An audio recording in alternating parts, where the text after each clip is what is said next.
jungle.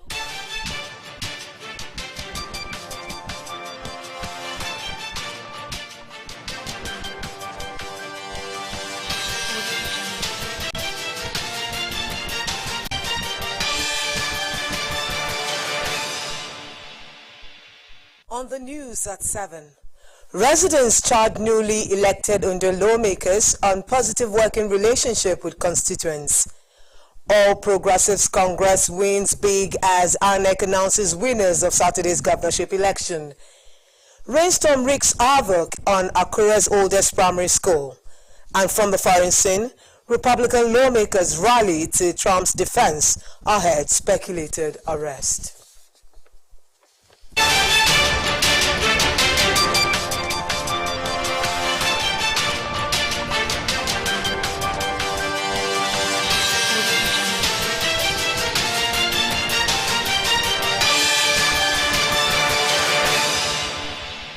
A very good evening to you. Thank you for joining us on the news at 7, coming to you live from Osrc television.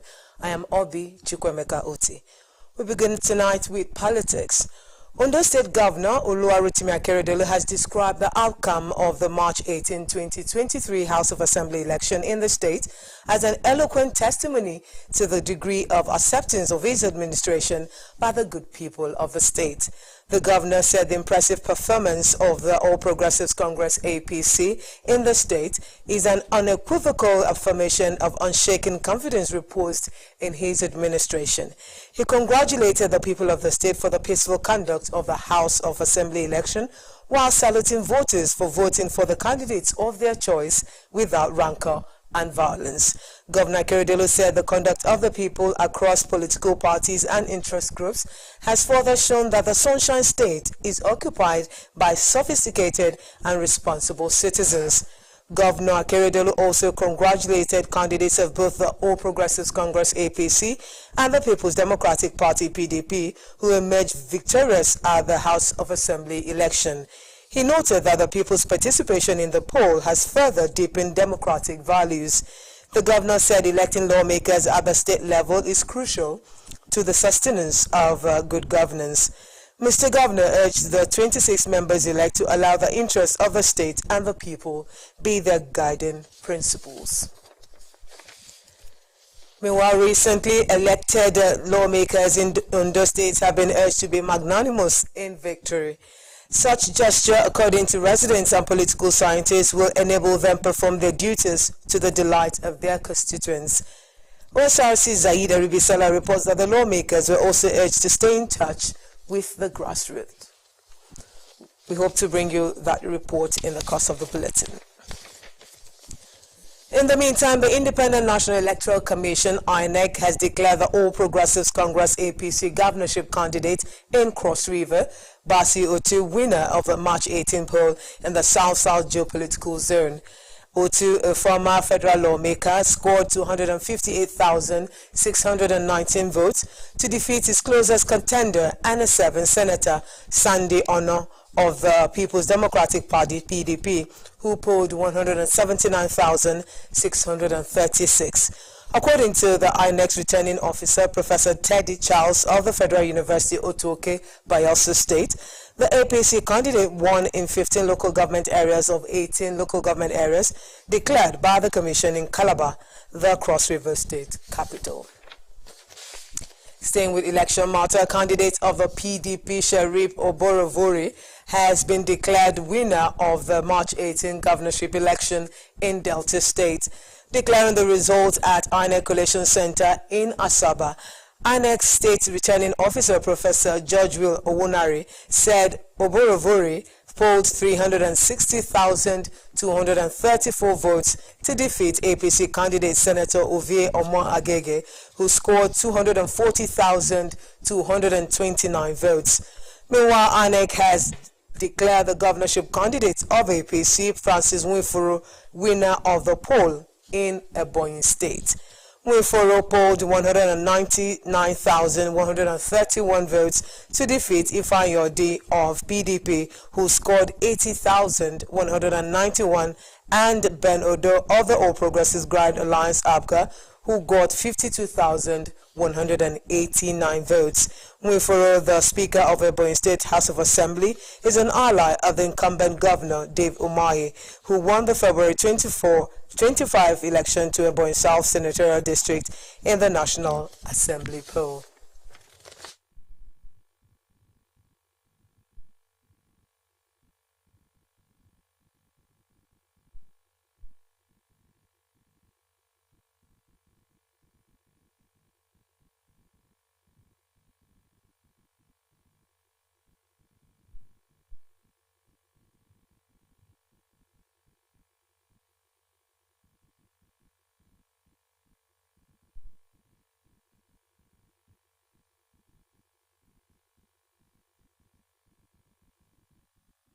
Moving now to Niger State, where the APC candidate Mohamed Bago has been declared winner of the governorship election in the state.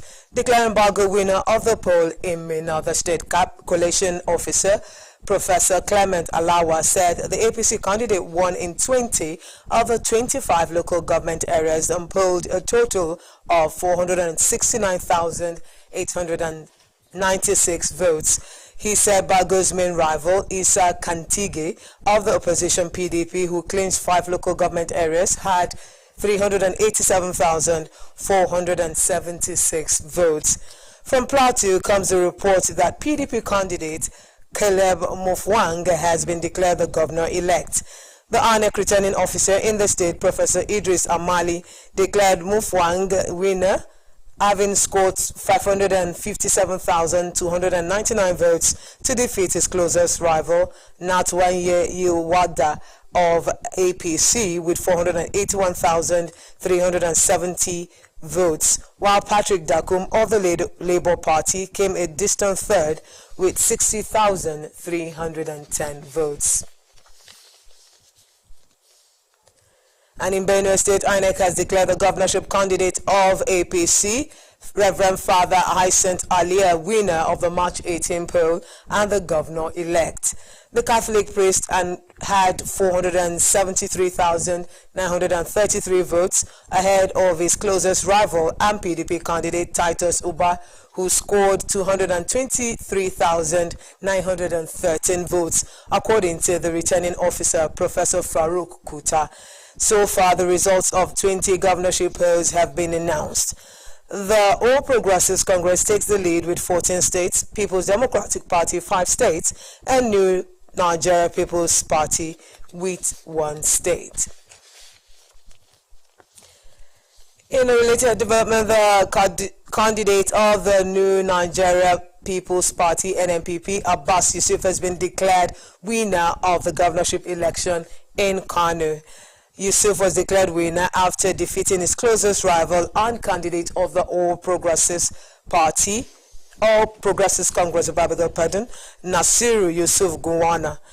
Declaring Yusuf winner, the returning officer of the governorship poll, Professor Ahmed Doko Ibrahim, said Yusuf of the NNPP won with 1,019,602 votes to beat Gawuna of APC, who polled 890,705 votes. Before the declaration of gubernatorial election results in Kano, the state government imposed a dawn-to-dusk curfew across the state.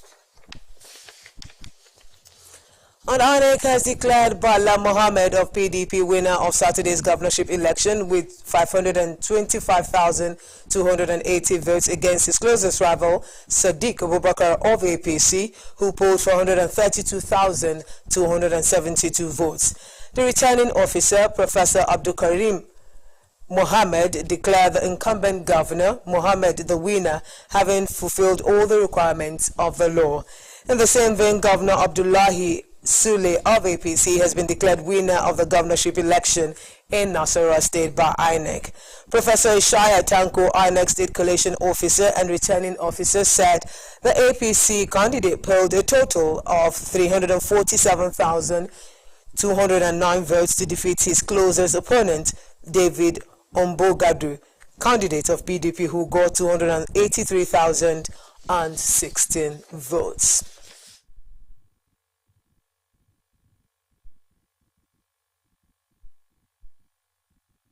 You're watching the news at 7, coming to you live from OSRC Television. Let's go on this commercial break. We'll return to serve you more stories. Please stay with us.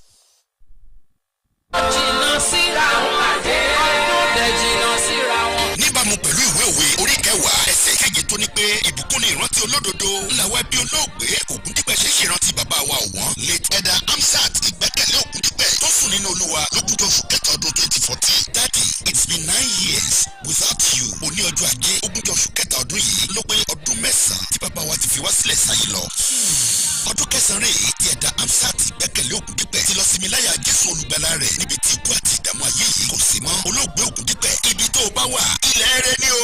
Àgbàdà ọ̀la ọmọ ìkà sẹ́kùn ọmọléèké a ò gbàgbé rẹ o. Bàbá ọmọ tòótọ́ torí ìgbé ayé rere tẹ gbé ń dúníyàn lóòótọ́ ni kò yí dùn wá jọjọ. Ṣùgbọ́n àwa kò banújẹ́ o. Gẹ́gẹ́ bí àwọn tí kò nírètí ìgbàgbọ́ wa ni pé ẹ̀mí kan náà tó jí Jésù Kristi dìde nínú ìsà òkú yóò jí bàbá wa Elder Amsat Ìgbẹ́kẹ̀lé Ògúndípẹ̀ dìde kúrò ní ipò òkú lọ́jọ́ àjíǹde. Tá ò pàdé tá ò yọ̀ mọ́ra wa tí Jésù yóò di alága wa níbi tí kò ti ní sẹ́kún mọ́. Sùn rẹ o aya rẹ àwọn ọmọ àna àti gbogbo ẹbí ló ṣe léde lẹ́yìn rẹ o.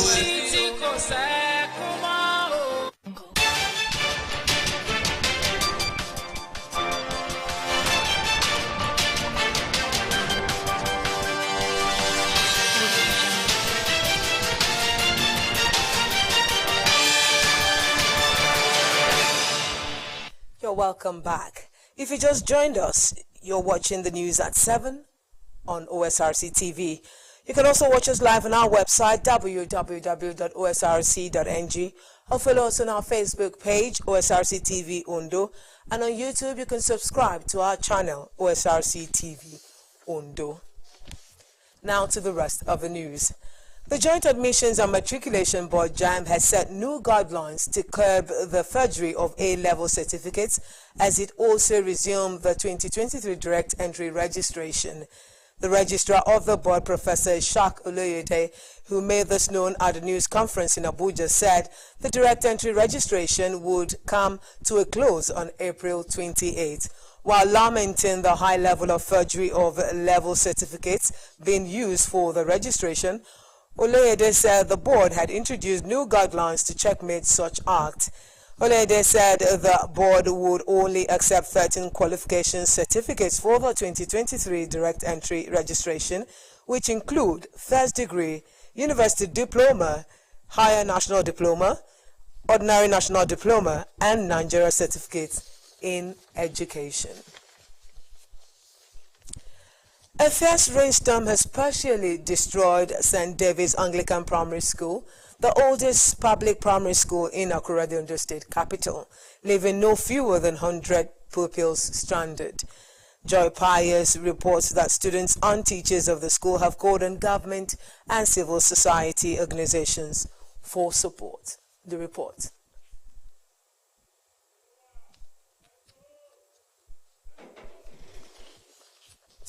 Okay, we hope to still bring you that report. Residents of Akure, the Ondo State capital, have lauded the good gesture of the Anglican Communion Akure Diocese for its gesture towards the masses. The residents are part of those that benefited from the free medical outreach organized by the Anglican Communion as part of activities marking the 40th anniversary of Akure Diocese and the 10th year consecration of the Bishop, the Most Reverend Simeon Borokini.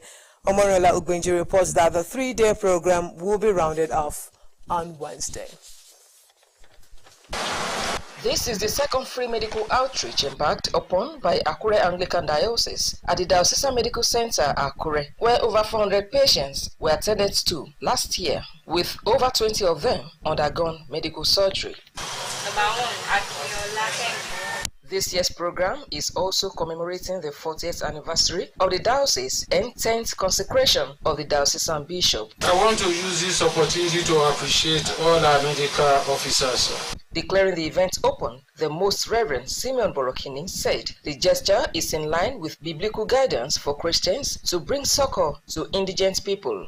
According to him, his predecessor was magnanimous enough to establish educational facilities, hence the need to commemorate this in the era of health. He lamented the high rate of avoidable deaths occasioned by lack of resources. With strategies medical outreach about 3 years ago. So we did it last year, and we shall continue to do it until we retire. And we'll see, I think, whoever is going to succeed us to continue. Wife of the Archbishop, Christiana Borokini, described the gesture as not only spiritually upright, but humanly significant. My husband and myself, we have the vision for people to be in good health.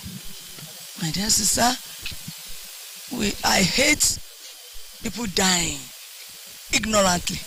Others who spoke at the event, including Chairman Planning Committee Sunday Agbelusi, said the program is for everyone, irrespective of religion or class. This 3-day program will help a lot in this situation where anybody that may be having one problem or another health-wise will be able to find the solution.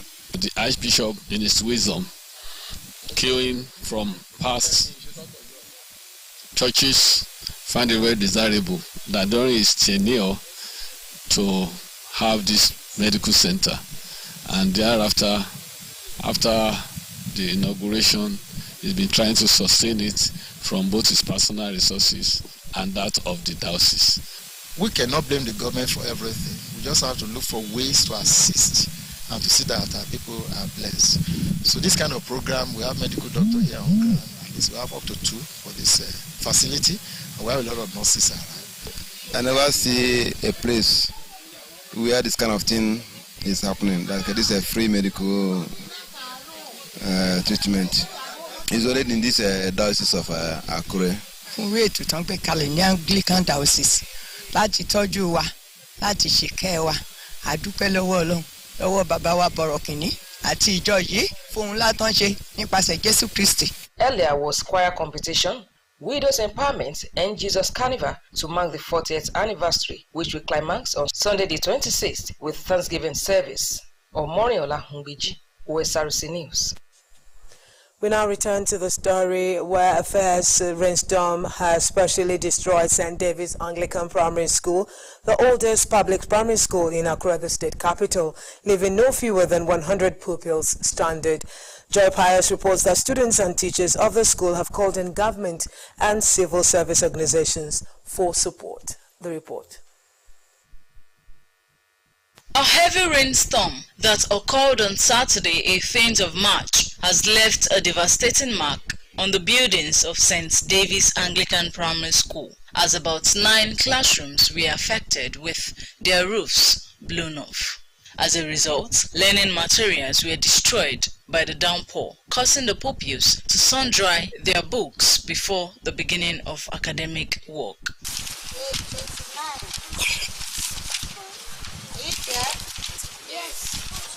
Due to the state of the classrooms, pupils of the school were forced to study under an uncomfortable situation.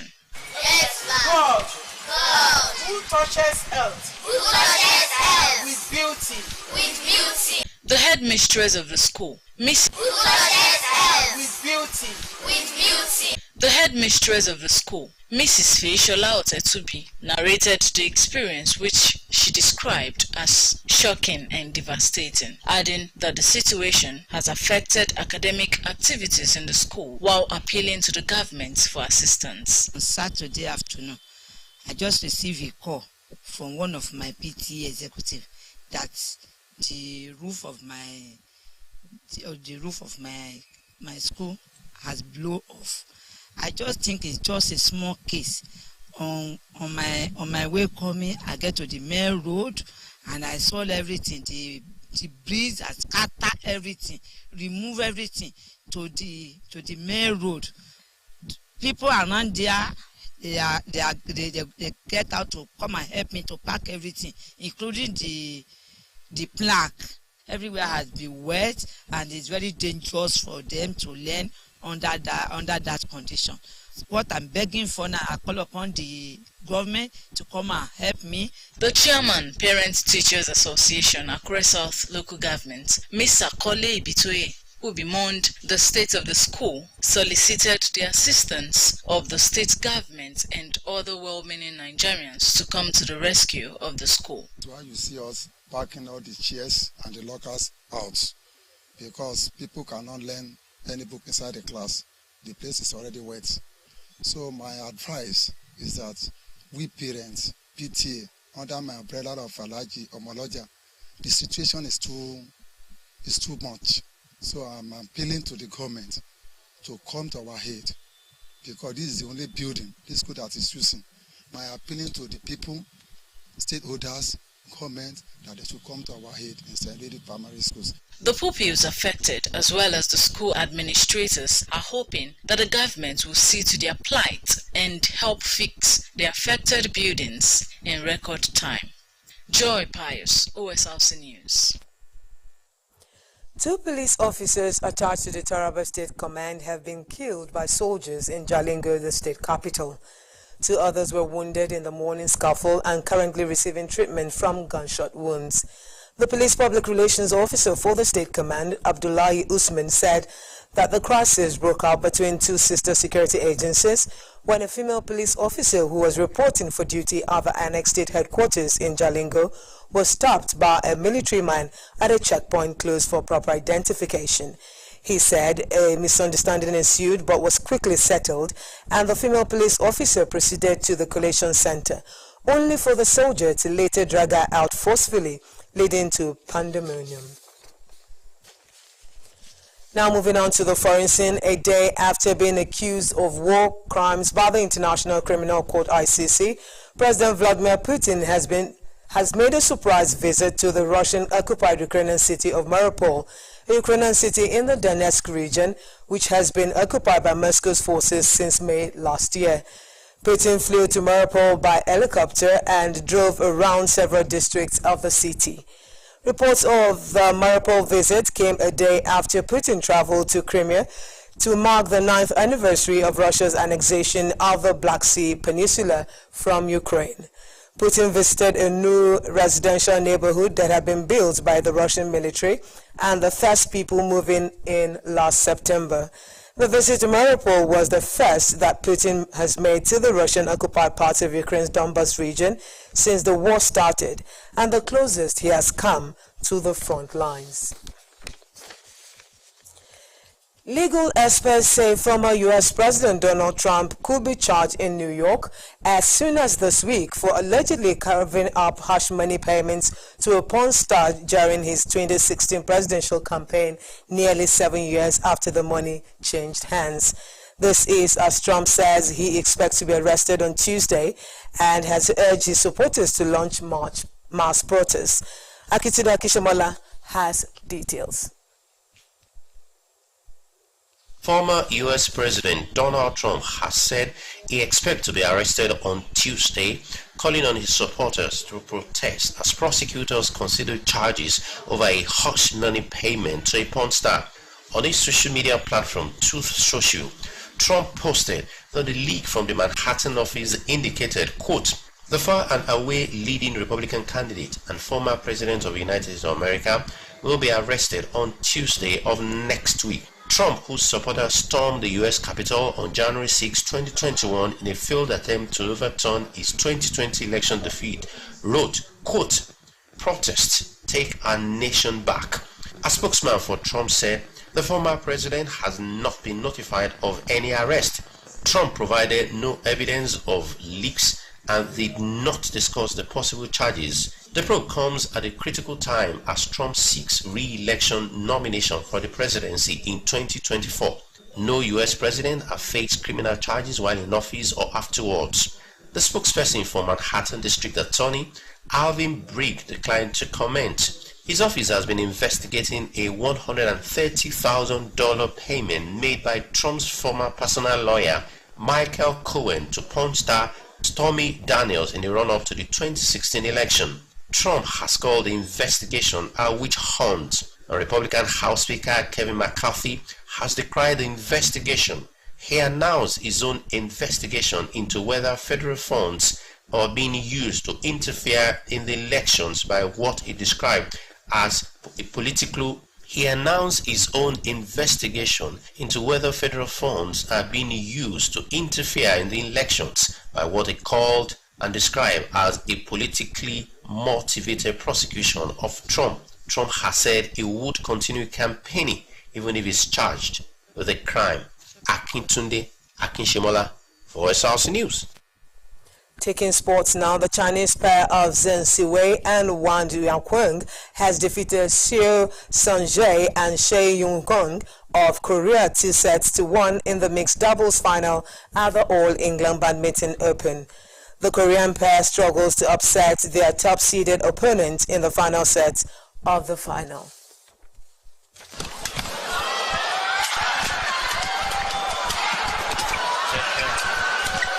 Good defensive work.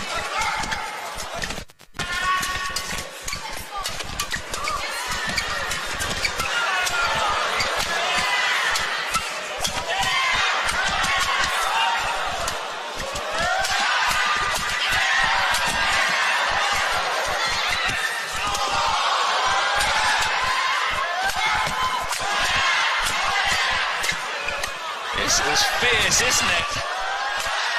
Good placement.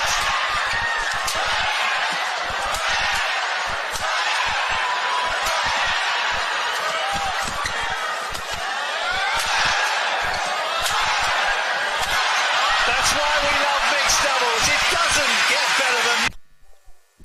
To round off the news at 7, here again are the major stories. Ondo State residents have charged the newly elected 26 lawmakers of Ondo State House of Assembly to fashion a robust working relationship with the grassroots at their various constituents for quality representation. We also told you that the ruling All Progressives Congress APC has continued to enlarge its coast as INEC announces more results from Saturday's governorship election as it claims the seats of power in Nasarawa, Katsina, Niger, Yobe, Borno and Ebonyi states. Pupils and administrators of the oldest primary school in Accra, St. David's Anglican School, are looking up to government and kind-hearted citizens following a devastating windstorm which sacked pupils from their classrooms. And finally, from the foreign scene, we told you about how Republican lawmakers of the U.S. House of Representatives rallied in support of immediate past American President Donald Trump ahead of widely speculated arrest. And that brings us to the end of the news at 7. Thank you so much for your time. Good evening.